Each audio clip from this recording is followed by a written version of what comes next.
জীবনের সব দুঃখ বেদনা শেষ হয়ে গেছে। ও বাবা, তুই যখন দরজার মধ্যে নক করছো, দরজা লাগাইয়া দিছি ঠিক, কিন্তু আমি আশায় রয়েছি তুই আসবি।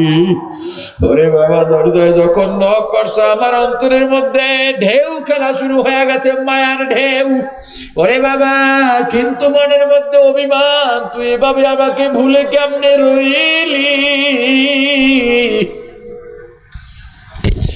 তুই কাঁদতেছিলি, আমিও মা কাঁদতেছিলাম, মন চাইছে দরজা খুলে দে, কিন্তু না, আমি দেখি তুই কত উন্নত হইতে পারিস। বাবারে, যখনই বললি তোকে হিংস্র প্রাণী নিয়ে যাবে, আমি মা সহ্য করতে পারি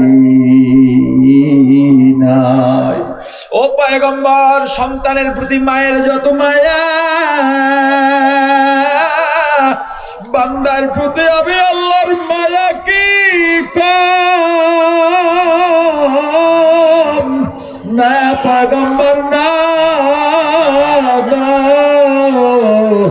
বরং আমার মায়া সারা পৃথিবীর সব প্রজাতির মায়েদের যত মায়া, সব এক জায়গায় করলে বান্দার প্রতি আমি আল্লাহর মায়ার এক জাররা সমান হবে না। ওরে পয়গম্বর, আমি আল্লাহর ছেলে নাই, মেয়ে নাই, মা নাই, বাবা নাই, লাম ইয়ালিদ ওয়া লাম ইউলাদ। কেন জানো? আমার যদি মা বাবা সন্তান বিবি থাকতো, বান্দার প্রতি মায়া ভাগ হয়ে যাইতো। আমার বান্দা, আমার আর কিচ্ছু নাই, বান্দা বানাইছি বড় আদর কইরা পয়গম্বর।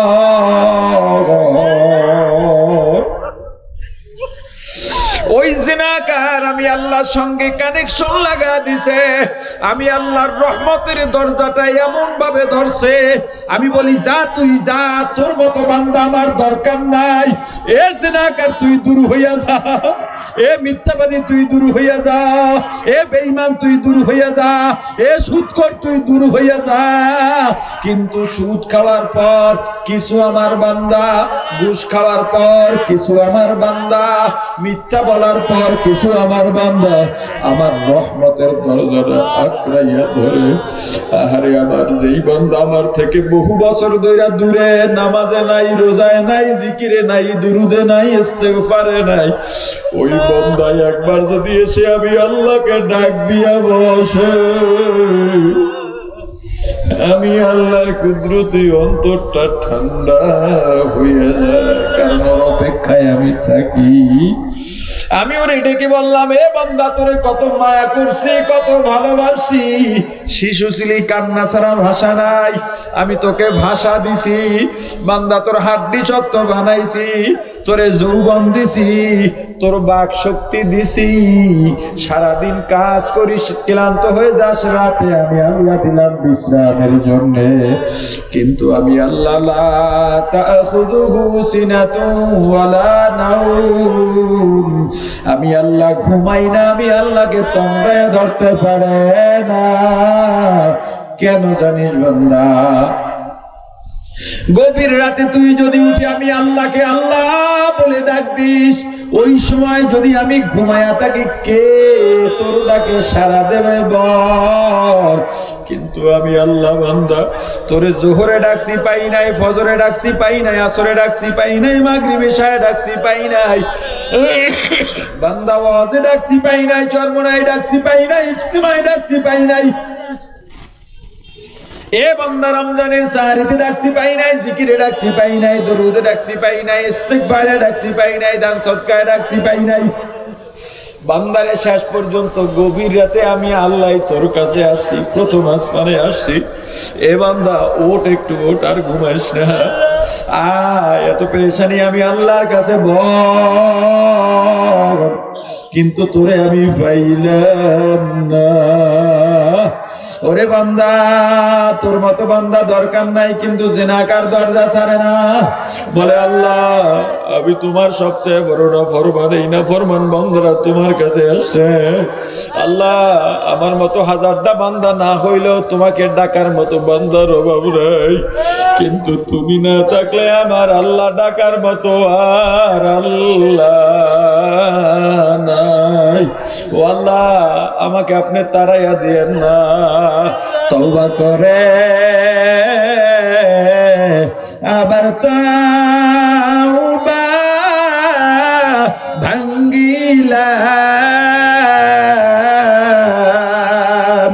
অবশেষে খাঁটি তওবা করিলাম, অবশেষে খাঁটি তওবা করিলাম, জীবনে না করিলাম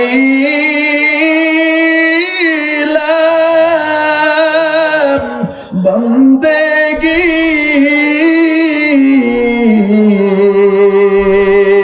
গুনাহ করে কাটাইলাম জিন্দেগি, গুনাহ করে কাটাইলাম জিন্দেগি। ও পয়গম্বর, জিনাহগার দরজা ছাড়ে না।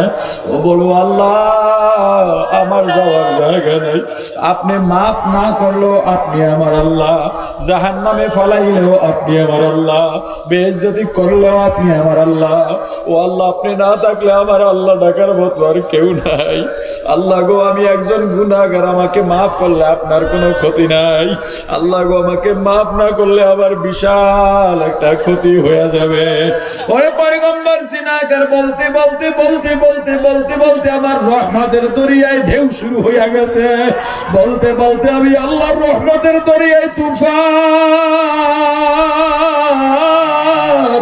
ওরে পয়গম্বর, আমি আল্লাহর কুদরতি অন্তরে জোশ বেড়ে গেছে।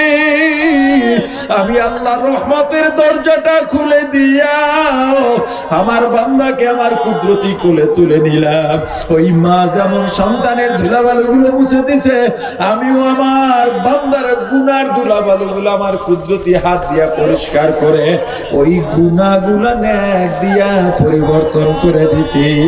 ও পয়গম্বর, জানো না যেই জিনাকারের কারণে আমি আল্লাহ বৃষ্টি দিই নাই, ওই জিনাকারের তওবার কারণেই আবার বৃষ্টি দিয়া দিছি।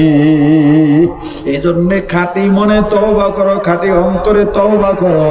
তওবার অনেকগুলো মাধ্যম আছে, নামাজও তওবার মাধ্যম, জিকিরও তওবার মাধ্যম, দরুদও তওবার মাধ্যম, তিলাওয়াত তওবার মাধ্যম, গভীর রাতে আল্লাহর কাছে মোনাজাত তওবার মাধ্যম। তবে যা করো মন থেকে করা লাগবে, ভালোবাসা দিয়া করা লাগবে। নামাজ আদায় করো, আল্লাহর ভালোবাসা নিয়ে আদায় করো। জিকির করো, আল্লাহর ভালোবাসা নিয়ে করো। দরুদ পড়ো, আমার রাসূলের ভালোবাসা নিয়ে দরুদ পড়ো, ইস্তেগফার করো।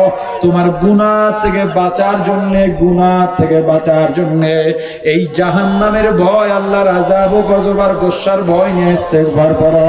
আর জবানটাকে জিকির দ্বারা সব সময় তাজা রাখো।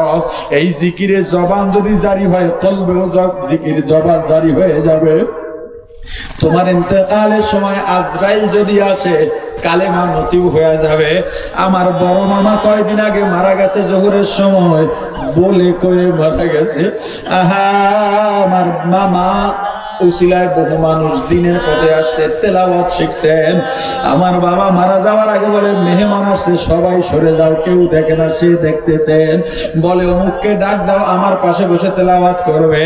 আমার তো বিছানা না পাক, আমি পবিত্র বিছানায় মারা যাইতে চাই। বিছানা পবিত্র করা হলো, নিজে ওযু করলেন, নিজেও তেলাওয়াত করলেন, নিজে সবাইকে বলেন তেলাওয়াত করো, তালকিন দাও, আরে জিকির করো, আমি বিদায় নেব, আমার জন্য রান্নার দরকার নাই, তোমাদের মাঝে আর থাকব না। এই বলে নিজে নিজে কালেমা পড়লেন, সবাইকে কালেমা পড়তে বললেন, কালেমাও শেষ। আমার মামা, আপন বড় মামা, আল্লাহর মেহমান হইতে আর দেরি হয় নাই। কেমন মরণ চাও ভাই, কেমন মরণ চাও? তুমি মারা যাওয়ার পর যেন সবাই তোমার জন্য দোয়া করে। মানুষের বদদোয়া নিও না যুবক, চান্দাবাজি দখলবাজি বাদ দাও, মানুষের উপর অত্যাচার বাদ দাও, নেতামি